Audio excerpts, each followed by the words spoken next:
जय हिंद दोस्तों, यानी 9 दिन बाद आपका 8वां वेतन आयोग इफेक्टिव है, प्रभावी है। और इसके ऊपर सर्वे किया है दैनिक भास्कर ने। 7 बड़े सवाल रखे और जवाब दिया है Karma management global consulting solutions private limited के मैनेजिंग डायरेक्टर प्रतीक वैद्य।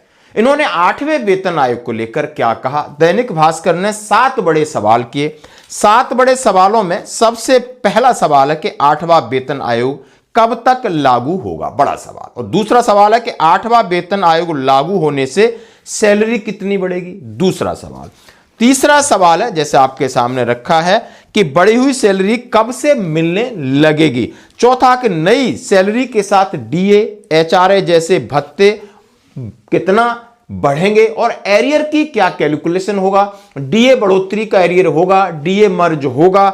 और नया वेतन आयोग लागू होने से पेंशनर्स को क्या फायदा होगा, नया वेतन लागू होने से और क्या क्या बदल सकता है। और सवाल नंबर 7, इससे कितने लोगों को फायदा, क्या राज्य के कर्मचारियों को भी फायदा होगा। यानी सारा सवाल उन्होंने पूछा है और जवाब दिया है। जैसे मैंने आपके सामने कहा कि ये है प्रतीक वैद्य सर, और उन्होंने एक एक सवाल को एक एग्जाम्पल के साथ रखा है। जैसा कि पहला सवाल उनसे पूछा गया है कि 8वां वेतन कब तक लागू होगा। जैसे कि केंद्र सरकार हर 10 साल बाद वेतन आयोग लाती है। 2016 में आपका 7वां वेतन आयोग था, उसको इंप्लीमेंट करते करते लगभग 6 से 7 महीने हो गए। इसी तरह सरकार ने 8वें वेतन आयोग की तैयारी, टर्म्स ऑफ रेफरेंस, अधिसूचना सब कुछ कर दिया है।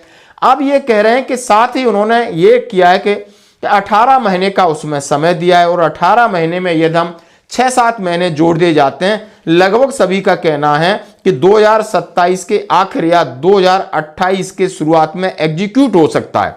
एग्जीक्यूट की बात की 2028 जनवरी तक एग्जीक्यूट हो सकता है।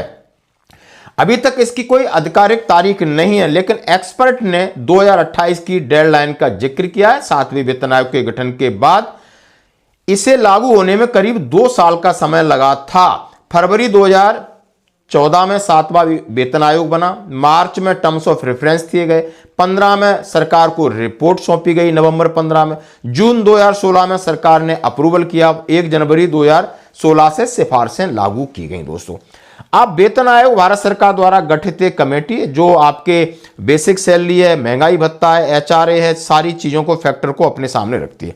अब 8वां वेतन आयोग लागू होने से सैलरी कितनी बढ़ सकती है, यानी आपका फिटमेंट फैक्टर, या हम उछाल की बात करें। 6ठे वेतन आयोग के बाद औसत सैलरी में लगभग 40% की बढ़ोतरी हुई थी। 7वें वेतन आयोग में इससे कुछ कम 23 से 25%, यानी टोटल एचआरए वगैरह मिला के, और फिटमेंट फैक्टर 2.7 था। लेकिन 8वें वेतन आयोग के तहत सैलरी मिनिमम 20 से 35% तक बढ़ेगी। 20 से 35% तक बढ़ेगी, यानी आप लगा सकते हो, उन्होंने कहा है कि लगभग क्या होगा फिटमेंट फैक्टर, आप समझ सकते हो। लेकिन बेसिक सैलरी में कितनी बढ़ोतरी होगी, यह फिटमेंट फैक्टर और डीए पर निर्भर करता है।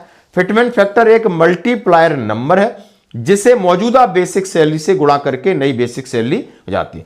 7वां वेतन आयोग में फिटमेंट फैक्टर 2.57, 8वें में उन्होंने कहा है लगभग ये 2.46 अपर लिमिट बताया। वेतन आयोग इसे महंगाई और लिविंग कास्ट को ध्यान में रखकर तय करेगा। अब इसके ऊपर थोड़ा सा पेच फंसा है कि 1-2 मीटिंग होने के बाद क्या निकल के आता है। वेतन आयोग में डीए 0 हो जाता है, इसलिए नई बेसिक सैलरी पहले से ही महंगाई को ध्यान में रखकर बनाई जाती है और डीए को मर्ज। जैसा उन्होंने कहा, अभी आपका डीए 58% है और जनवरी में 60% होगा, और इसके ऊपर फिर आगे कब तक लागू होगा, क्या होगा, इसके बारे में उन्होंने सवाल पूछा कि बढ़ी हुई सैलरी कब से मिलेगी। यानी यदि आपकी सैलरी रिवाइज हो जाती है, पेंशन रिवाइज हो जाती है, कब तक मिलेगी। यानी प्रतीक वैद्य कहते हैं कि 8वें वेतन आयोग को जनवरी 1 से सैलरी रिवाइज करने का काम सौंपा है। हालांकि पिछले अनुभव बताते हैं कि इफेक्टिव डेट से पहले बढ़ी हुई सैलरी आने के बीच बड़ा लंबा समय लगता है। और इन्होंने सीधा सीधा कहा है कर्मचारियों को 2026-27 के वित्तीय वर्ष से भत्ते जोड़कर बढ़ी हुई सैलरी मिलेगी। हालांकि भत्ते जनवरी 2026 से ही जोड़े जाएंगे। मतलब उन्होंने डीए की बात की है, लेकिन दूसरे भत्ते आपको नहीं मिलेंगे।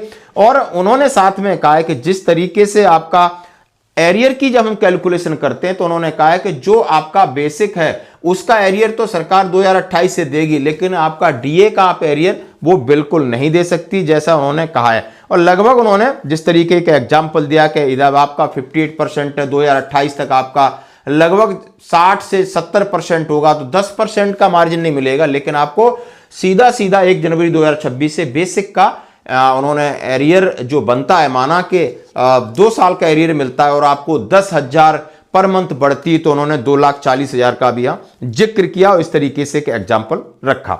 नया वेतन आयोग लागू होने से पेंशनर्स को फायदा होगा, उन्होंने बिल्कुल अभी पेंशनर कहा है, पुराने पेंशनर उनको फायदा होगा, एनपीएस को और यूपीएस वालों को अलग तरीके से होगा, क्योंकि एनपीएस के लोग 2004 वाले, कुछ लोग रिटायर्ड हुए, तो उनकी कैलकुलेशन के लिए उन्होंने एक अपना फॉर्मूला रखा है, जैसा कि आप स्क्रीन पे देख सकते हो कि किस तरीके से होगा। नया वेतन आयोग लागू होने से और क्या बदलेगा, उन्होंने कहा है सबसे पहले ग्रेच्युटी सीलिंग हाइट बदलेगी, ये बात सही है।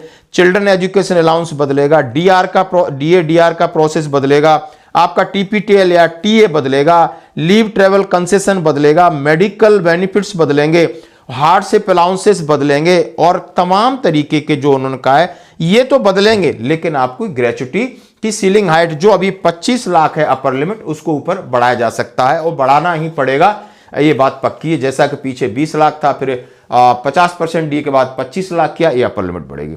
इससे कितने लोगों को फायदा होगा, राज्य के कर्मचारियों के लिए आयोग कब बनेगा, नए वेतन आयोग के तहत केंद्रीय सरकारी कर्मचारी, रक्षा कर्मी, रेलवे कर्मचारी, केंद्रीय संस्थान के शिक्षक, 100% स्वामित्व वाले पीएसयू, और कहा केंद्र सरकार के कर्मचारियों की संख्या 50.14 लाख और पेंशनर्स की 69 लाख है।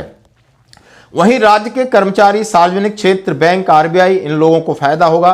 राज्य केंद्रीय वेतन आयोग की सिफारिशों को मानने के लिए बाध्य नहीं है, क्योंकि सैलरी का रिवीजन करना राज्य सूची का विषय है, यानी राज्य कौन सा स्टेट करेगा कौन सा नहीं करेगा वो राज्य के ऊपर निर्भर करता है। तो ये थे दोस्तों 7 सवाल जो कि दैनिक भास्कर से एक्सक्लूसिव रिपोर्ट में आपके सामने हमने शेयर किए और थे Karma management global consulting solution private limited के मैनेजिंग डायरेक्टर प्रतीक वैद। धन्यवाद।